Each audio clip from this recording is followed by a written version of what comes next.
నమస్కారం BSK news కి స్వాగతం. హెడ్లైన్ చూద్దాం.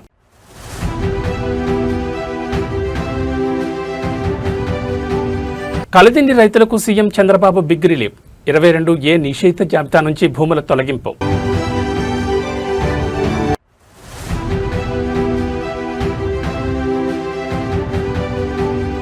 కలిదిండిలో ఏపీ సీఎం చంద్రబాబు నాయుడు పర్యటన. ఘన స్వాగతం పలికిన మంత్రులు, అధికారులు.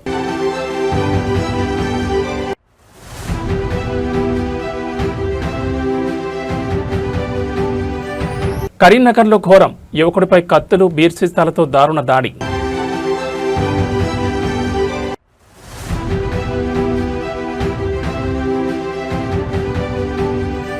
గిఫ్ట్ స్మైల్ ద్వారా మరోసారి ఉదారత చాటుకున్న బీఆర్ఎస్ వర్కింగ్ ప్రెసిడెంట్ కేటీఆర్. ఇక డీటెయిల్స్ చూస్తే ఏలూరు జిల్లా కలిదిండిలో నిర్వహించిన మీ భూమి మీ హక్కు కార్యక్రమంలో ముఖ్యమంత్రి చంద్రబాబు నాయుడు రైతుల భూ సమస్యలపై అత్యంత వేగంగా స్పందించి చారిత్రాత్మక నిర్ణయం తీసుకున్నారు. దశాబ్దాలుగా రైతులను వేధిస్తున్న నిషేధిత భూముల జాబితా నుంచి ఆ భూములను వెంటనే తొలగించాలని అధికారులను ఆదేశించారు. కలిదిండి మండల పరిధిలో సెక్షన్ 22A ఆంక్షల కారణంగా తీవ్ర ఇబ్బందులు పడుతున్న రైతుల సమస్యలను సభలో సీఎం స్వయంగా విన్నారు. అనంతరం ఏమాత్రం ఆలస్యం చేయకుండా 22A నిషేధిత జాబితా నుంచి ఈ భూములను వెంటనే తొలగించాలని ఆదేశాలు జారీ చేశారు.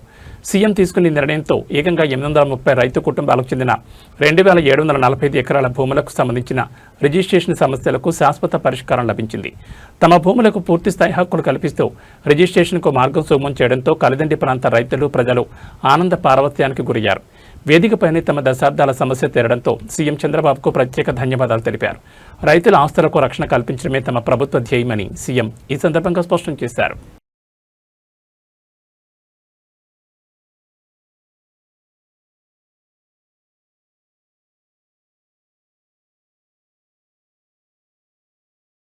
ఏలూరు జిల్లా కైకలూరు నియోజకవర్గ పరిధిలోని కలిదిండి మండలంలో ఆంధ్రప్రదేశ్ ముఖ్యమంత్రి చంద్రబాబు నాయుడు అధికారిక పర్యటన ఉత్సాహపూరిత వాతావరణంలో జరిగింది. కలిదిండికి చేరుకున్న ముఖ్యమంత్రికి రాష్ట్ర మంత్రులు, ఏలూరు జిల్లా ప్రజాప్రతినిధులు మరియు ఉన్నతాధికారులు పూల మొక్కలతో ఘనంగా స్వాగతం పలికారు. హెలిప్యాడ్ వద్దకు చేరుకున్న ముఖ్యమంత్రి చంద్రబాబుకు ఏలూరు జిల్లా కలెక్టర్, ఎస్పీ సహా పలువురు జిల్లా ఉన్నతాధికారులు, ప్రజాప్రతినిధులు మర్యాదపూర్వకంగా స్వాగతం పలికారు. ఈ సందర్భంగా సీఎం చంద్రబాబు నేతలను, అధికారులను పేరు పేరున పలకరిస్తూ యోగక్షేమాలు అడిగి తెలుసుకున్నారు. సీఎం రాకతో కలిదిండి ప్రాంతం అంతా టీడీపీ శ్రేణులు, అభిమానుల కోలాహలంతో మారుమోగింది. స్థానిక అభివృద్ధి కార్యక్రమాలు మరియు వివిధ ప్రజా సమస్యల పరిష్కారం దిశగా సీఎం చేపట్టిన ఈ పర్యటనకు సంబంధించి పోలీసులు భారీ బందోబస్తు ఏర్పాటు చేశారు. ముఖ్యమంత్రి పర్యటన నేపథ్యంలో కైకలూరు నియోజకవర్గ పరిధిలోని కాంగ్రెస్, టీడీపీ సహా కూటమి శ్రేణులు పెద్ద ఎత్తున తరలివచ్చి సభా ప్రాంగణానికి చేరుకున్నారు.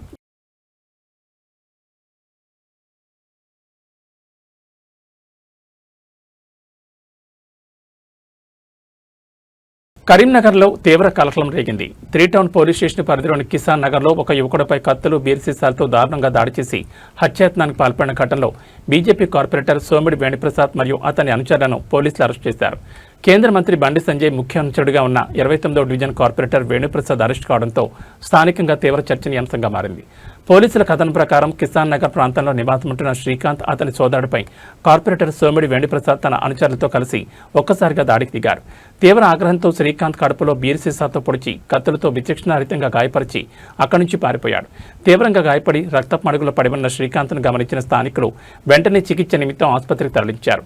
బాధితుడి ఫిర్యాదు మేరకు కరీంనగర్ 3 టౌన్ పోలీసులు హత్యాయత్నం కేసు నమోదు చేసి విచారణ చేపట్టారు.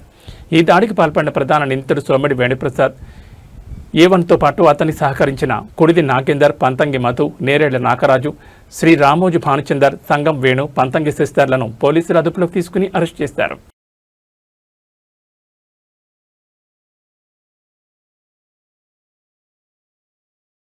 తన వ్యక్తిగత చొరవతో ఎంతో మంది నిరుపేద విద్యార్థుల చదువులకు వెలుగులు నింపుతున్న గిఫ్ట్ స్మైల్ కార్యక్రమం ద్వారా బీఆర్ఎస్ వర్కింగ్ ప్రెసిడెంట్ కేటీఆర్ మరోసారి తన ఉదారతను చాటుకున్నారు. ఆర్థిక ఇబ్బందుల వల్ల చదువుకు దూరం కాకూడదనే ఉద్దేశంతో ప్రతిభావంతులైన 2 రైతు పిల్లలకు రామన్న కొండంత అండగా నిలిచారు. నల్గొండ జిల్లా మిర్యాలగూడ మండలం పెద్దతాండాకు చెందిన ఒక సామాన్య రైతు కుమారుడు జీవన్ తన కష్టంతో ప్రతిష్టాత్మక ఐఐటి ఖర్గపూర్లో బయోటెక్నాలజీ సీట్ సాధించాడు. అయితే పేదరికం కారణంగా ఉన్నత చదువుల ఫీజులు చెల్లించలేక ఇబ్బంది పడుతున్న జీవన్ పరిస్థితి తెలుసుకున్న కేటీఆర్ గిఫ్ట్ స్మైల్ కింద అతనికి అవసరమైన పూర్తి ఆర్థిక సాయాన్ని అందించి చదువుకు భరోసా ఇచ్చారు. అలాగే వరంగల్ జిల్లా వర్ధన్నపేట మండలం తమన్నపేటకు చెందిన రైతు కుమార్తె ఫర్జానా సివిల్స్ సాధించాలనే లక్ష్యంతో కోచింగ్ తీసుకుంటోంది. ఆమె ఉన్నతాశయానికి మద్దతుగా నిలిచిన రామన్న సివిల్స్ కోచింగ్ ఖర్చుల బాధ్యతను స్వీకరించారు. కష్టకాలంలో తమ కళలకు రెక్కలు తొడిగిన కేటీఆర్కు విద్యార్థులు, వారి కుటుంబ సభ్యులు హృదయపూర్వక కృతజ్ఞతలు తెలిపారు.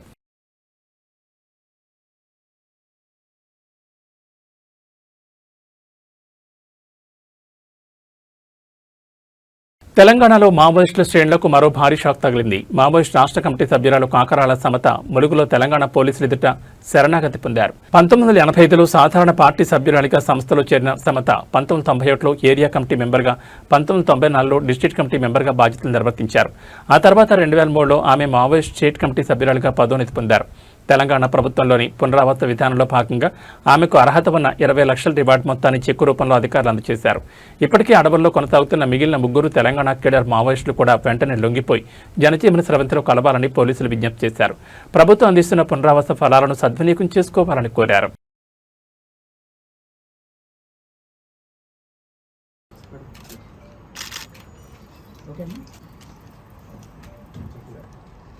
ఈరోజు CPI Mao state committee member senior నాయకురాలు Kakarla Samatha, alias Madhavi, alias Shakeela, alias Durga వారు ఈరోజు దాదాపు 40 సంవత్సరాల మావోయిస్ట్ జీవితం అండర్ గ్రౌండ్ గడిపిన తర్వాత ఈరోజు తెలంగాణ పోలీస్ ముందు లొంగిపోవడానికి ముందుకొచ్చారు.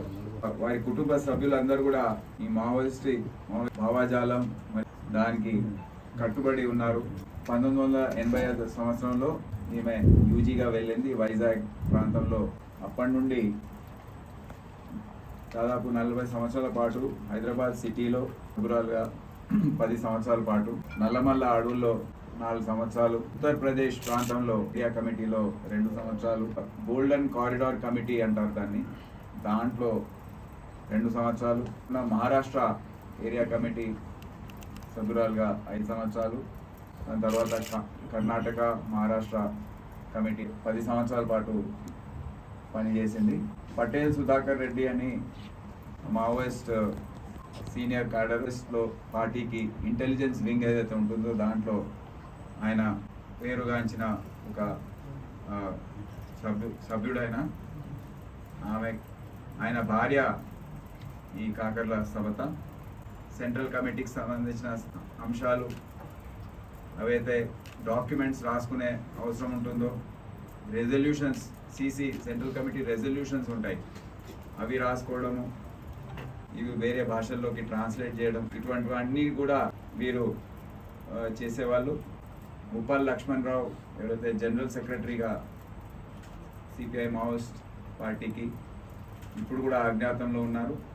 వారి భార్య ఇద్దరు సరెండర్ అయిపోవాలని తెలంగాణ పోలీస్ ఏదైతే మానవ దృక్పథంతో వ్యవహరిస్తుందో, సరెండర్ అయిన మావోయిస్టుల పట్ల, సీనియర్ నాయకత్వం పట్ల ఏ విధంగా అయితే రీహాబిలిటేషన్, ఆర్థికంగా సహాయం, సామాజికంగా సహాయం ఇవన్నీ అందిస్తుందో, ఒక ఎన్కరేజింగ్ మోడ్లో ప్రోత్సహించే విధంగా రాష్ట్ర ప్రభుత్వం వ్యవహరిస్తుందో, ఈరోజు కూడా ముఖ్యమంత్రి గారు హామీ ఇచ్చిన మేరకు ఆరోగ్య రక్షణ కార్డులు కూడా అందరికీ వారి అంటే ఫ్రీ మెడికల్ ట్రీట్మెంట్ కోసం దానికో జియో జారీ చేసి ఈ కార్డులు ఈరోజు పంచడం జరిగింది. పూర్తి స్థాయిలో వీరు సమాజంలో ఏకమై జీవించాలని తెలంగాణ రాష్ట్ర పాలసీ, ఈ పునర్వాసం పాలసీ ఏదైతే ఉందో దాని ముఖ్యమైన ఉద్దేశం అని మీ అందరికీ తెలియజేస్తాను. Thank you. చేవెళ్ల మాజీ ఎంపీ, ప్రస్తుత మహబూబ్ నగర్ బీజేపీ పార్లమెంట్ సభ్యుడు కొండా విశ్వేశ్వరరెడ్డి ఇథనాల్ వాడకంపై వినూత్నంగా స్పందించారు. ఓ కప్పులో ఇథనాల్, మరో కప్పులో పెట్రోల్ పోసి స్వయంగా నిప్పంటించి రెండింటి మధ్య ఉన్న అతలు వ్యత్యాసాన్ని సైంటిఫిక్ ఆధారాలతో వివరిస్తూ సరికొత్త సైన్స్ పాఠాలు చెప్పారు. ఈ ప్రత్యక్ష ప్రయోగం ద్వారా పెట్రోల్తో పోలిస్తే ఇథనాల్ వల్ల కలిగే ప్రయోజనాలను ఎంపీ స్పష్టంగా వివరించారు. ఇథనాల్ వాడడం వల్ల మైలేజ్ కొంత తక్కువ వచ్చినప్పటికీ పెట్రోల్ కన్నా ఇథనాలే వాహనాలకు ఎంతో మెరుగైందని వెల్లడించారు. ఇథనాల్ వల్ల ఎలాంటి సైడ్ ఎఫెక్ట్స్ ఉండవని, కానీ పెట్రోల్ వల్ల కాలక్రమేణా ఇంజిన్ దెబ్బతినడంతో పాటు పర్యావరణానికి తీవ్ర నష్టం వాటిల్తుందని తెలిపారు. మరోవైపు పెట్రోల్ ధరతో పోలిస్తే ఇథనాల్ ధర చాలా తక్కువగా ఉంటుందని కొండా విశ్వేశ్వరరెడ్డి గుర్తు చేశారు. ఓవరాల్గా చూస్తే పెట్రోల్ కన్నా ఇథనాల్ వాడడమే వాహనదారుల జేబుకు, వాహనాల ఆరోగ్యానికి మరియు పర్యావరణ పరిరక్షణకు ఎంతో మంచిదని ఆయన వ్యాఖ్యానించారు. ప్రస్తుతం ఎంపీ చేసిన ఈ సైన్స్ డెమో వీడియో సోషల్ మీడియాలో నెటిజన్లను విశేషంగా ఆకట్టుకుంటోంది. దేశంలో ఇథనాల్ గురించి చర్చ కాదు, దుష్ప్రచారం చాలా నడుస్తుంది. దాని గురించి ఒక చిన్న ఎక్స్పెరిమెంట్. ఇది పెట్రోల్ వెంకన్న మోటార్ సైకిల్ నుంచి ఇది తీసుకున్నాం కొంచెమే. ఇది ఈ బిస్లరీ బాటిల్ మూతలు ఇంత వస్తాము. 2 స్టీల్ గిన్నెల పక్కకున్నది. ఈ స్టీల్ గిన్నెల పెట్రోల్ పోస్తాము. ఇంకో స్టీల్ గిన్నెల ఇది దీనికి పెట్టేసి ఇంకో స్టీల్ గిన్నెల ఇదేమో ఈథనాల్ ల్యాబ్లో కొన్నాము. అంతే ఈథనాల్, ఈ మూత నిండా ఈథనాల్. రెండింటిని అంటుపెట్టి చూస్తాం. పెట్రోల్ దిక్కడ తీసుకో. ఈ ఈథనాల్ ఏమో మన భారతదేశంలో తయారవుతుంది, రైతులు పండించే పంటతోటి మన ఫ్యాక్టరీల దగ్గర తయారవుతుంది. ఇదేమో విదేశాల నుంచి పెట్రోల్ క్రూడ్ ఆయిల్ తోటి తయారవుతుంది. ఇది భారతదేశం తయారవుతుంది, ఇది విదేశాలకు. ఇది వాడితే దేశానికి లాభం, ఇది వాడితే విదేశాలకు, అమెరికాకు, సౌదీ అరేబియాకు, ఇరాన్కు లాభం. సరే, ఇది కొంచెం దూరం పెట్టవా, తీసేయి, దూరం పెట్టు. ఇది కూడా అంతా తీసుకో. అయితే ఇందులో ఒక దాంట్లో ఇందులో ఇథనాల్ ఉన్నది, ఇందులో పెట్రోల్ ఉంది, అంతే కదా. అయితే దీన్ని అంటించి చూస్తాము. ఇథనాల్ ఫ్లేమ్ వేరే తిరిగి ఉంటుంది, దాన్ని కళ్ళకు కనబడదు, కొంచెమే కనబడుతుంది. పెట్రోల్ కళ్ళకు కనబడుతుంది. పెట్రోల్ ఇథనాల్ పెట్రోల్ అంటూ పెడదాము. ఇది అట్లనే ఇది ఇథనాల్ అంటూ పెడదాము. ఇథనాల్ బ్లూ కలర్ ఉంటుంది ఫ్లేమ్, కొంచెం చూడండి. ఇదే ఈథనాల్ చూపెడుతుందండి, అదేమో అది. అయితే ఇది కొంచెం దూరం పెడుతున్నాను. అయితే ఇప్పుడు దీని గురించి కొంచెం మాట్లాడదాం. అయితే చర్చ ఏమవుతుందంటే, ఈరోజు ఈథనాల్ పెట్రోల్లో కలుపుతున్నాం కదా, ఎంత 20% కలుపుతున్నా, అందుకే E20 అంటారు. కొన్ని దేశాలలో E100 వరకు కూడా చేస్తారు, E80 అంటే 90% ఈథనాల్ ఉంటుంది. ప్రత్యేకంగా బ్రెజిల్ అక్కడ దిక్కు, అర్జెంటీనా అక్కడ దిక్కు. ఎందుకంటే ఆడ పంటలు బాగా, చెరుకు ఇవన్నీ బాగా వంటిస్తారు, చెరుకుతో ఈథనాల్ చేస్తారు. అది కార్లలో వాడుతున్నారు. ఈడ 20% వాడుతున్నారు. ఇంతకుముందు ఎందుకంటే మనం 5% వాడుతున్నాం, మెల్లగా పెంచిండ్రు. ఇప్పుడు దీని మీద దుష్ప్రచారం ఏంటంటే, ఇది ఇంజన్లో ఖరాబ్ అవుతుంది, దీంతో మైలేజ్ తక్కువ వస్తుంది, ఇది మంచిది కాదు. సరే, దాని గురించి వేరే వీడియోలో నేను చేస్తా. ఇంజన్ గురించి, మన కార్బొరేటర్ గురించి అన్నిటి కూడా డీటెయిల్గా మాట్లాడదాము దాని గురించి. అయితే ఇప్పుడు ఇది మా తాండూర్లో ఓ ఫ్యాక్టరీ ఉంది. మన తెలంగాణలో దాదాపు 7 ఫ్యాక్టరీలు ఉన్నాయి, ఇథనాల్ తయారవుతున్నది. అయితే అది దేంతో తయారవుతుంది? మొలాసిస్ అంటే చెరుకు ఫ్యాక్టరీల నుంచి వెళ్ళే సిరప్తో తయారవుతుంది, తర్వాత మొలాసిస్తో తయారవుతుంది, తర్వాత మొక్కజొన్నలు లేకుంటే వరి మీద బోలెడు వంటిస్తారు. మనం తెలంగాణ ప్రజలు తినేది 40 లక్షల టన్నులు అంటే మనం పండించేది 3 కోట్ల టన్నులు. తక్కింది ఎక్కడ పోతుంది? కొంచెం ఇథనాల్ తయారు చేస్తుంది, కొందరికేమో స్పిరిట్లకు దింపడానికి ఇండస్ట్రీలో చూసుకోబోతున్నది. పెట్రోలియం ఏమో క్రూడ్ ఆయిల్ నుంచి వస్తుంది, మన దగ్గర రిఫైనరీస్ అవుతుంది, ఇది ఇంపోర్ట్ చేస్తాము. ఈ పెట్రోలియం ధర ఇంకా చాలా ఎక్కువైంది. అయితే మనం చూస్తాం, ఈ మండినాక చూస్తాం ఏది మంచిగా మండుతుంది. వాస్తవంగా ఈథనాల్ దబ్బును అంటుకుంటుంది, చాలా దబ్బును అంటుకుంటుంది. ఇది కొంచెం మెల్లగా అంటుకుంటుంది. ఇది ఆక్టేన్ వాల్యూ ఎక్కువ ఉంటుంది అంటారు, దీని ఆక్టేన్ వాల్యూ తక్కువ. దీని కంప్రెషన్ రేషియో ఎక్కువ, దీని కంప్రెషన్ రేషియో తక్కువ. మైలేజ్ ఈథనాల్ కొంచెం తక్కువ వస్తుంది. కొత్త బండ్లలో వాడితే 3% అంటే కొంచెమే తక్కువ అవుతుంది మైలేజ్, కానీ ధర తన తక్కువ. ఇది మండేది చూడండి, ఎట్లా పొగ వస్తలేదు. ఇది ఎట్లా మండుతుంది? పొగ కనబడుతుందా వీడియోలో? ఇది చూడు, ఇథనాల్ చూడు, ఇది క్లీన్ బర్నింగ్ ఫ్యూయల్. ఇది క్లీన్ బర్న్ అవుతుంది, ఇది పొల్యూటింగ్ ఫ్యూల్. ఇది ఫాసిల్ ఫ్యూల్ అంటారు, అంటే లోపటి నుంచి భూమిని లోపటి నుంచి తీసుకొస్తారు. ఇది భూమి బయట, అంటే కార్బన్ డైఆక్సైడ్ పోతుంది, అక్కడనే రీసైకిల్ అవుతుంది. ఇదేమో వెనుకట్టున్న కార్బన్ డైఆక్సైడ్ గాలి ఎక్కిస్తుంది. ఇది పర్యావరణకు నష్టము, మన హెల్త్కు నష్టం. ఇది ఇంకోటి, ఇది విదేశం. అయితే ఇప్పుడు చూద్దాము ఇది ఎట్లా కాలిందో చూద్దాం. ఉరుక్కుంటుంది. ఇగో ఇది ఇథనాల్ కాలింది. దీన్ని చూద్దాం, ఏమన్నా మషి వెళ్తుందా, బూడిద వెళ్తుందా, ఏమన్నా వెళ్తుందా చూద్దాము.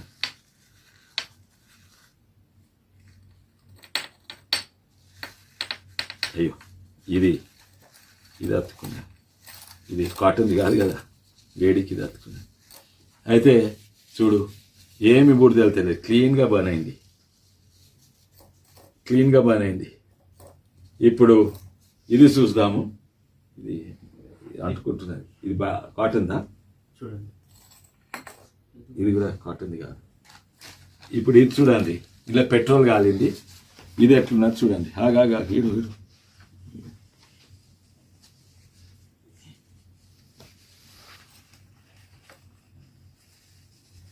నల్లగా అయింది చూడు లోపట. ఇగో పెట్రోల్ కాలింది. ఇప్పుడు చెప్పండి, ఇంజన్కి ఏది మంచిది? ఇంజన్ గురించి తర్వాత మాట్లాడదాము నెక్స్ట్ వీడియోలో. ఇది చూడు, ఇది పెట్రోల్, ఇది ఈథనాల్. ఇది క్లీన్గా గిన్నె లోపల చూపెట్టు, ఇది గిన్నె లోపల చూపెట్టు, ఎంత నల్లగా ఉన్నది. క్లీన్ బర్నింగ్ ఈథనాల్ మన రైతులకు లాభము, మన ఫ్యాక్టరీలకు లాభము. క్లీన్ ఇది మన పర్యావరణకు, మన హెల్త్కు ఇది లాభము. ఇది డర్టీ, పొల్యూటింగ్, పర్యావరణకు నష్టం, మన హెల్త్ నష్టము. ఇది బయట విదేశాలకు వస్తుంది. ఇది అమెరికాకు, సౌదీ అరేబియాకు వాళ్ళకు లాభం అవుతుంది. ఇది మన రైతులకు లాభం అవుతుంది. ఇది మన దేశంది, ఇది విదేశంది. మీరు ఎటు దిక్కున్నారు? హైదరాబాద్ నగరంలో గుప్త నిధుల పేరుతో అమాయకులను నమ్మించి ఏకంగా కోట్ల వరకు దోచుకున్న ఒక ఘరానా ముఠా గుట్టును పోలీసులు రట్టు చేశారు. ఇంట్లో పూజలు చేస్తే గుంతలోని బొగ్గు బంగారంగా మారుతుందంటూ మాయమాటలు చెప్పి బురడి కొట్టిస్తున్న 4 సభ్యుల ముఠాను పోలీసులు అరెస్ట్ చేశారు. వారి వద్ద నుంచి భారీగా వాహనాలు, నకిలీ బంగారపు నాణ్యాలను స్వాధీనం చేసుకున్నారు. పోలీసుల కథనం ప్రకారం ఇళ్ల కింద గుప్త నిధులున్నాయని నమ్మించి ఈ ముఠా ముందుగానే రహస్యంగా గుంతలు తవ్వి అందులో బొగ్గు, నకిలీ బంగారపు నాణ్యాన్ని పాతిపెట్టేవారు. తాము చెప్పిన ప్రత్యేక పూజలు చేస్తే ఆ బొగ్గంతా స్వచ్ఛమైన బంగారంగా మారుతుందని బాధితులను నమ్మించేవారు. ఈ క్రమంలో పూజల పేరుతో ఇప్పటివరకు మొత్తం 11 మంది నుంచి దాదాపు ₹1 కోటి వరకు గుంజినట్లు పోలీసులు గుర్తించారు. అరెస్ట్ అయిన వారిలో ప్రధాన నిందితుడు 36 ఏళ్ల మహమ్మద్ మునవర్ కారు మెకానిక్గా పనిచేస్తున్నాడు. చాలీచాలని సంపాదనతో సులభంగా డబ్బు సంపాదించేందుకు సయ్యద్ అలీ అష్రఫ్, మహమ్మద్ హజీ, మహమ్మద్ సల్మాన్లతో కలిసి ఈ ప్లాన్ వేశాడు. పక్కా సమాచారంతో టాస్క్ ఫోర్స్ పోలీసులు వీరిని అరెస్ట్ చేసి 4 నుంచి 2 కార్లు, 1 ఆటో, 2 బైకులు, 4 ఫోన్లు, 25 నకిలీ గోల్డ్ కాయిన్స్ మరియు పూజ సామగ్రిని సీజ్ చేశారు.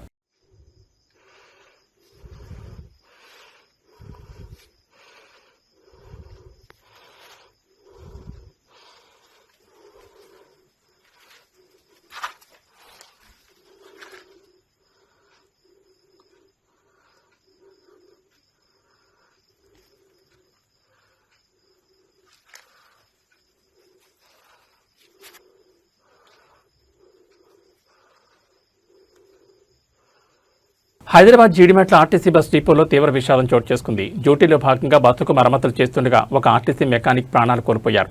మంగళవారం ఉదయం డిపోలోని బస్సు కింద మెకానిక్ మరమ్మతులు చేస్తుండగా డ్రైవర్ బస్సును ముందుకు కలపడంతో ఈ ఘోర ప్రమాదం జరిగింది. పోలీసులు తెలిపిన వివరాల ప్రకారం జీడిమెట్ల డిపోలో పనిచేస్తున్న 39 ఏళ్ల మెకానిక్ సంతోష్ కుమార్ మంగళవారం ఉదయం విడుదలకు హాజరయ్యారు. డిపోలో ఉన్న ఒక బస్సులో బ్రేక్ సమస్య తలెత్తడంతో దాన్ని సరిచేసేందుకు ఆయన బస్సు కిందకు వెళ్లారు. బ్రేకులు బాగు చేసి పక్కకు వస్తున్న సమయంలో కింద మెకానిక్ ఉన్నాడనే విషయాన్ని డ్రైవర్ గమనించలేదు. డ్రైవర్ ఒక్కసారిగా బస్సును ముందుకు నడపడంతో బస్సు చక్రాల కింద చిక్కుకున్న సంతోష్ కుమార్ తీవ్ర గాయాలతో అక్కడికక్కడే దుర్మరణం చెందారు. ఒక్కసారిగా జరిగిన ఘటనతో జీడిమెట్ల డిపోలోని ఇతర సిబ్బంది, డ్రైవర్లు తీవ్ర దిగ్భ్రాంతికి గురయ్యారు. సమాచారం అందుకున్న పోలీసులు ఘటనా స్థలాన్ని చేరుకుని కేసు నమోదు చేసి దర్యాప్తు చేపట్టారు.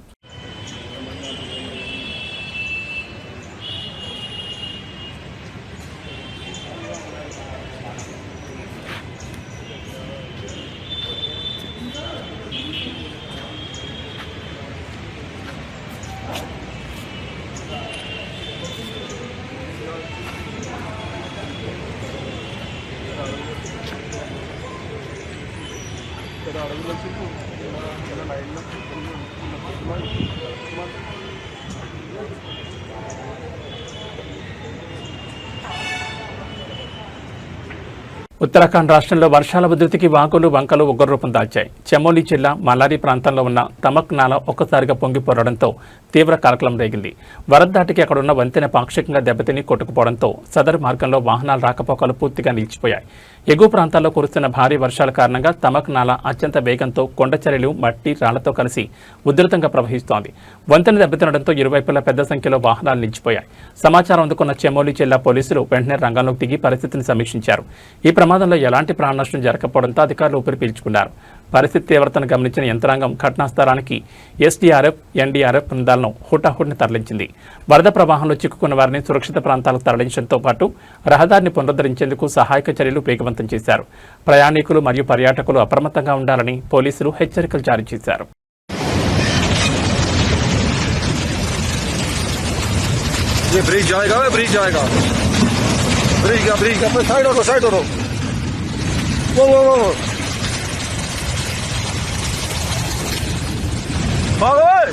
गाड़ी गाड़ी गई गाड़ी गाड़ी गाड़ी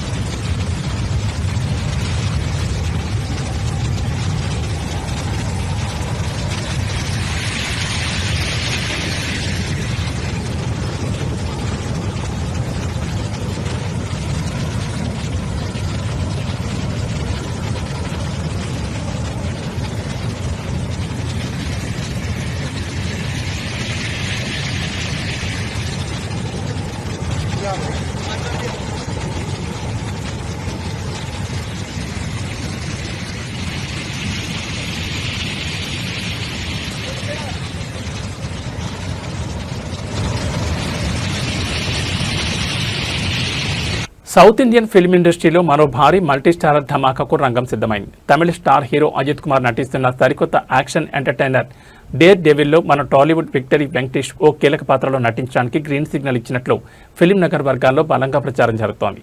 ఇద్దరు అగ్రనాయకులు ఒకే తెరపై కనిపించబోతున్నారనే వార్తతో సినీ అభిమానులు పండగ చేసుకుంటున్నారు. అయితే ఈ సినిమాలో నటించడానికి వెంకటేష్ ఒప్పుకోవడం వెనుక అసలు కారణం ఏంటనేది ఇప్పుడు హాట్ టాపిక్గా మారింది. అజిత్తో ఉన్న మైత్రి బంధం మరియు పర్సనల్ అనుబంధంతో వెంకీ ఈ ఆఫర్కు ఓకే చెప్పారా, లేదా డేర్ డెవిల్లో ఆయనకు ఆఫర్ చేసిన క్యారెక్టర్ ఎంతో పవర్ఫుల్గా కథను మలుపు తిప్పేలా ఉండడంతో నచ్చి ఒప్పుకున్నారా అనే చర్చ నడుస్తోంది. మరోవైపు ఈ క్రేజీ ప్రాజెక్ట్ కోసం నిర్మాతలు వెంకటేష్కి భారీ స్థాయిలో రెమ్యూనరేషన్ ఆఫర్ చేశారనే గుసగుసలు కూడా వినిపిస్తున్నాయి. కారణం ఏదైనప్పటికీ Ajith screen presence, Venkatesh victory magic కలిస్తే డేర్ డెవిల్ బాక్సాఫీస్ వద్ద రికార్డుల సునామీ సృష్టించడం ఖాయమని విశ్లేషకులు భావిస్తున్నారు.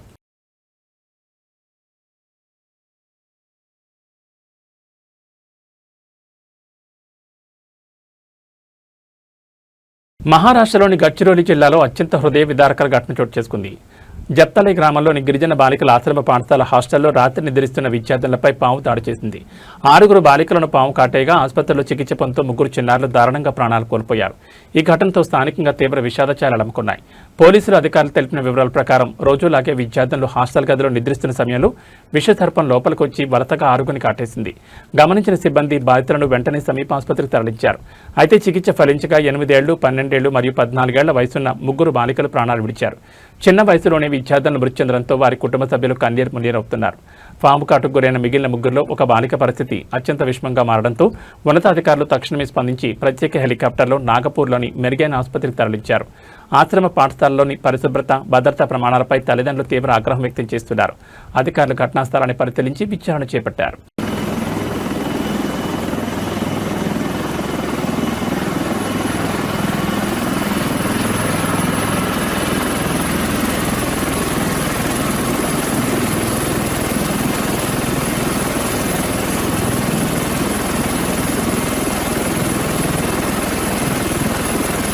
మహారాష్ట్రలోని ముంబై విరార్ ప్రాంతంలో వసాయి క్రైమ్ బ్రాంచ్ పోలీసులు భారీ నకిలీ నోట్ల చలామణి గుట్టురట్టు చేశారు.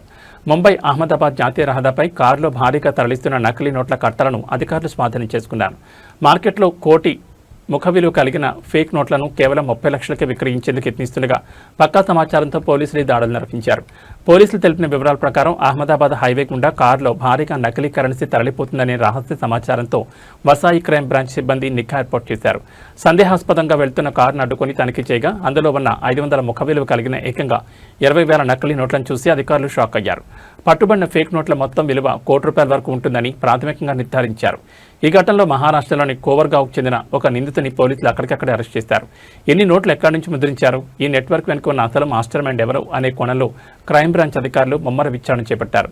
సరఫరాదారులను పట్టుకునేందుకు ప్రత్యేక బృందాలను రంగంలోకి దించారు.